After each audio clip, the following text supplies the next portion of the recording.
I'm Andy. I teach mythology and folklore, and this is Tantalizing Myths. Whether from school references in television, movies, comics, or video games, mythology is everywhere.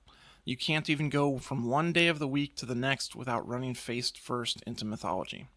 Seriously, Germanic language cultures, like English, have days that refer to Norse mythology. Latin language cultures, French, Spanish, Italian, etc., refer to Roman mythology. Mythology is everywhere. Because of that, we think we know some of the stories. We've heard snippets here and there, child versions, and the references in popular culture.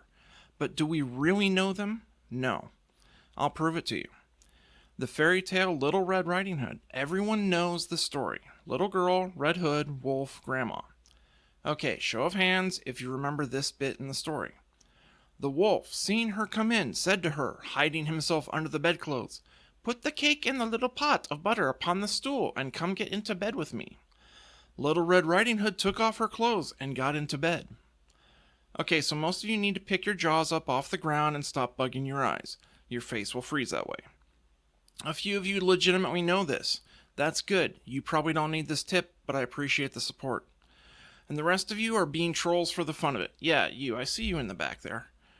As for Red, don't worry, we'll get to her soon. I've got an entire series planned that will give you way too much to think about for such a short fairy tale.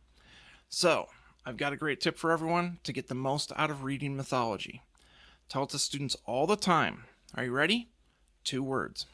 Slow down. Because these stories are so much in everyday culture, we think we know them. We're at least familiar in some way. But that's like getting someone's summary of yet another summary. Sure, you've heard about Thor, but what do you actually know? Is it just from the MCU movies or even the comic book? What's in these stories? Like Red Riding Hood, there are details that we've never heard, even though they've been right in front of us. Sometimes the stories have changed, whether because it's an edit, because they think it makes the story better, or outright censorship.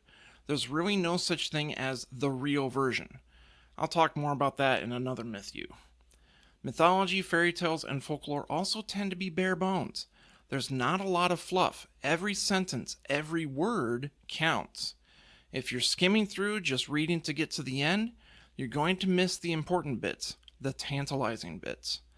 A way to approach reading is to think of the myths more like poetry than short stories. Most of them started out as poetry, so it's a good fit. These definitely aren't novels with their full, sweeping plot lines and hundreds of pages of character and story development. Most of my videos are not going to focus on the entire story, but on a sentence or two and how to unpack tons of meaning from them that change our understanding of the story for modern audiences, what it might have meant to ancient audiences, and what those ancients might have glossed over themselves.